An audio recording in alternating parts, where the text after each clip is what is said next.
Hi guys, it's Coach Lucretia Hayes Reno, and tonight I just want to talk a little bit more about Oya and Oshun Yemaya, just some of the energies. Lately, I've been helping people discover what energies resonate most with them, and sometimes though, because that can go two ways. Sometimes you need to work with the energy that you have something most in common with, and then there are other times when you need the one who is contrary to, I mean, she represents she's strong where you're weak. That's what I'm saying. So anyway, when I mean, right off the bat, Oya was there. That was the first energy that I had the opportunity to work with, that I wanted to work with. She presented herself, and then I did some work with Sekhmet. um but Oshun, I was kind of a little bit bitter, or not bitter, just not into. It's just kind of like, who cares about Oshun type of thing. Everybody already wants to work with her, and everybody already venerates her so highly. And the Oya aspect of my personality was very dominant. Well, in recent times, I've been working with Oshun quite a lot, and I've been going all out, right? You know how that is, that guilty thing. That's how I used to tell when my friends have been talking about me, right? Because that's how people do. That's human nature. It's like, I've been talking about her, so I can't. I need to be extra nice, and I need to, do these things. You say, girl, buy me a burger. Normally she'd be like, I ain't got no money. All of a sudden she like, yeah, I got you. What you want? You want some fries too? So anyway, um we're dealing with Oshun now. I've been going with, I bought her a dozen red roses, just really nice roses, for the full moon ritual or whatever. And I've been each day get the roses and the honey and a nice little herbal blend that I blended up that's very aromatic. And the different incense that seem to resonate well with her, and the cinnamon. And I set her out her little orange and everything, and just kind of wooing that energy. Well, let me give you guys my testimony about that. So at first I kind of felt a little weird, like, because people tell you, well, or y'all and this energy, they don't work together, and this and that and the other. Well, I'm very much Oya. But since I've been working with Oshun, and not that I have stopped working with Oya, I don't work with them in the same space, okay? But I do work with them both. But since I've been working with Oshun, I've noticed a very big uptick in certain aspects of my life, especially business. Now, here's the funny thing. Oya is also the deity or energy over commerce and business. Okay, and I was going forth pretty well in business, but since with the addition of Oshun into my life and working with her, I've been seeing that my personal ministry, my personal coaching has picked up, like boom, just kind of blew up. And not only that, I keep getting people who, just out and about, people like, you look so young, you just look so beautiful, you look so different, or like, what's up with you lately? You just, and they're finding themselves attracted. Like they saying that my skin is glowing more, and this and that and this and that. And so I realized that, I guess I'm cold, y'all. I'm gonna go turn the air off. But I realized that's partially because I've been working with that Oya energy. I mean that Oshun energy. And so what happens is, a lot of times we pick our favorite one and we try to just do that. But see, different energies do different things. They have different strengths, and you have to kind of know what you're hoping to accomplish, and then you'll know who to go to. Like, for instance, Oya is a warrior. She is strong, she's fast, she's fierce, you know, and she's also demanding, but she's also a master sorceress. Okay, master, top of the line when it comes to sorcery. Okay, when you deal with Oshun, you're dealing with love and beauty, and you're also dealing with prosperity. Okay, or y'all deals with commerce. Oshun deals with personal prosperity. The other one is business prosperity, so to speak.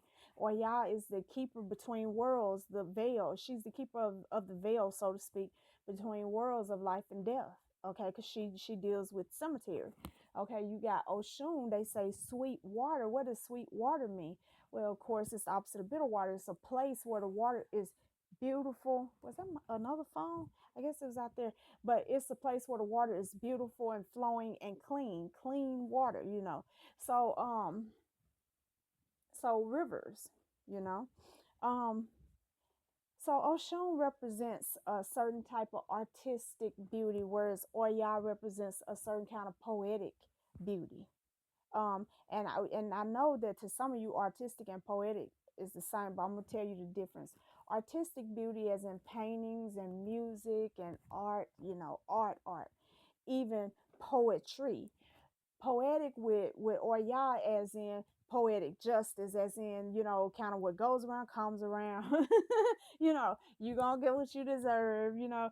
um and I'm gonna send a storm up through this piece, and I'm gonna tear up everything, but at the end of it, if you have the right set of eyes, you're gonna be able to look at my destruction and call it beautiful, because you know what it just did. Everything gone. That means you can rebuild however you want to with no excuses. Okay. So, and then you deal with Yemaya, the mother, who's a fierce protector, um, who, who, um, who to a degree represents primordial source material, you know. And she has this, and they all of them are protectors of their children. Let me just say that. But each of them has a unique way that they protect. You know, Oya is straight out in your face fighting. Oshun is cunning and crafty.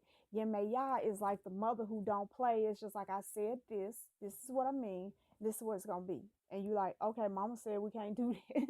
You know, so it's all these three different types of approaches, you know. Now all of us have an aspect of all the Orisha in us, somewhere. Sometimes it's dormant, sometimes it's very, very blatant, but we all have that. Okay, so when you're dealing with trying to discover which energies to work with, you need to look at not just your personality and what resonates with you. You need to look at where you fall short, where your weaknesses are. Like, for instance, I was able to work with Lilith in the sense of the birthing of the divine feminine inside of me, for me to really tap in and touch my femininity, because I do business, I'm aggressive, kind of domineering. You know, I was kind of getting into that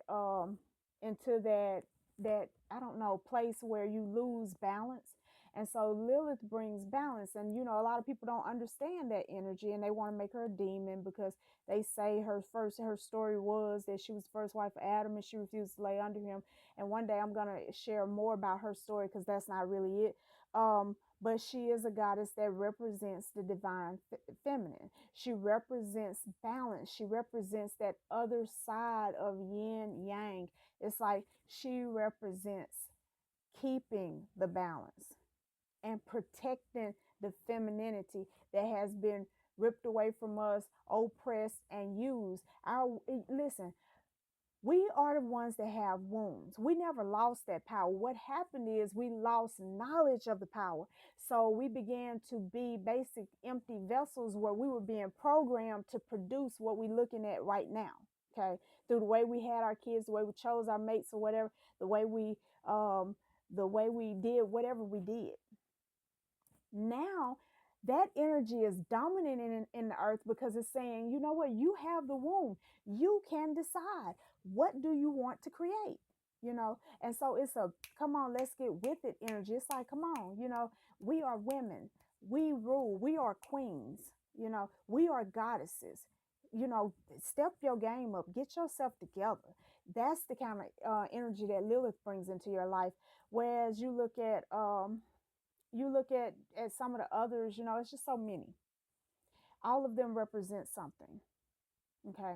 Now here's what you do. This is what I did, and this is something that can work for pretty much anybody. You can get you a nice little white votive candle, and you don't want to open the door to just any energy, because there's all kinds of energies out there, honey, and all of them are not friendly. Okay. um, but what you do is, say you've researched and researched and researched, and you think that you would like to work with Hathor or Aset or Isis or Oshun or whatever. You get you a candle, and you can inscribe their name on it, you know, and open the pathway for them to come in and commune with you. And if they choose to, and listen, it's not something you just do one time. You might want to do it 3 times, 3 different days in a row. And if by that time they don't come in, you will know when an energy enters your life. People be like, well, how will I know, honey? It's just like somebody saying, how will I know if it's a hurricane outside? Oh, you don't know. You know what I'm saying? You don't know about it. So you will know if if they have picked up on that, because stuff gonna begin to happen. Now, don't approach these deities, these energies, and you're fearful, and so you be like, oh, show yourself, I want to commune with you, and then some fall off the wall. Oh no, y'all demons got to get out of my house. See, that's how some of us are, because we still dealing with that programming. Just because you want to work with an energy don't mean that it might be time yet, or it doesn't mean that you have disciplined yourself enough yet, because it's always time if you make it the time, which means you do the work. Okay, but you open that door, you welcome in, learn what they like. It's always good to get started with what people have already written, but you will find that a lot of times these energies are so unique in how they deal with each one of us. They have a unique way that they approach us, and how they teach us, and how they train us, how they protect us. So stay open to what they may whisper in your ear. You might find yourself eating one day and they like, hey, yeah, hey, yeah, I want the rest of that. You can go and lay it on the altar. You know what I'm saying? And some people like, because I know I'm like, you can't eat it. It ain't like it's supposed to disappear. I was watching though, y'all. One time I had put some food on the altar. I was looking at it, just waiting on any part of it to dissipate. My water do be going. That water be going, y'all. So anyway, you know, they will tell you what they want. They will tell you how they like it. Let them do that. But when you're starting, you can go by popular opinion poll, with Oshun, oranges and honey that you taste first, or with Oya, eggplants, or with some of the others, just whatever it is that they want, with Ogun. And if you're a woman, you don't have to work with female deities. Your first deity that you work with might be a male deity, and that's perfectly okay. And you might be a man, and the first deity you work with might be a female deity. None of that stuff is important, because the duality of this world is for this world. It's not for every world, it's just for this world. So anyway, I hope that this is encouraging to you guys. Don't forget, listen, when you get ready, you get your candle, you get your votive or something that you can write on, or if you get your pull out, and inscribe, scratch the name into the candle or whatever, anoint it with some kind of oil, whatever kind of oil you have. And if there's any herbs or stones that go along with that deity, just kind of have all your correspondences setting out. Try to go with their day of the week. Like for instance, you normally would work with uh, some people say Yemaya on Monday, which that makes sense.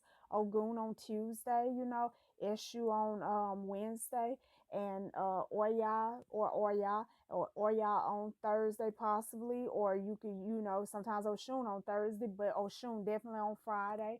Everybody, or Oya on Saturday, that kind of thing. But you go through that whole thing, okay? And you try to get your correspondences together, and you just go into meditation and you welcome them in, them and them only. And if they're around, they'll come, and if not, you move on. But it's not a big deal. You don't have to pay $5,000 to find out who is around you or whatever. It's okay to get your reading if you want to, and that's fine. That way you will know what's around you, and you will know what to welcome in. If you don't feel like going through 15 candles trying to figure out which energy this is, you can sense. That's fine, but it don't take $5,000. Okay, it don't take 5 months, 5 years. It just don't take all of that. So again, I'm gonna do some more videos on working with spirits and energies and entities. It's very important that we learn how to do it, because if you don't learn how to do it, and you keep paying other people to do it, you will find that the relationship is not going to be the same as if you got in there and you sat down with them yourself and had a prayer life. Okay. All right, guys, I'm going to bed. I was up all night last night. I went to bed at 5 o'clock this morning, got right back up at 8. So I'm exhausted. I'm not high. I'm tired. And everything. Thank you guys for watching. I hope that you will click like, share, subscribe, all of that stuff, comment below and all that, share it in your groups on your page and all of that, because we want to spread a good message, a good word. And this is free knowledge. How can you lose with that? Hey, okay. So, and be sure to check out my website. I got books, and also all my services are now listed at lucretiahayes.com. You can go to the coach page for my services, or the author page for my books or whatever. And so that's up. And of course, you can catch me on Facebook, and I'm gonna put my links below. Y'all have a very blessed night.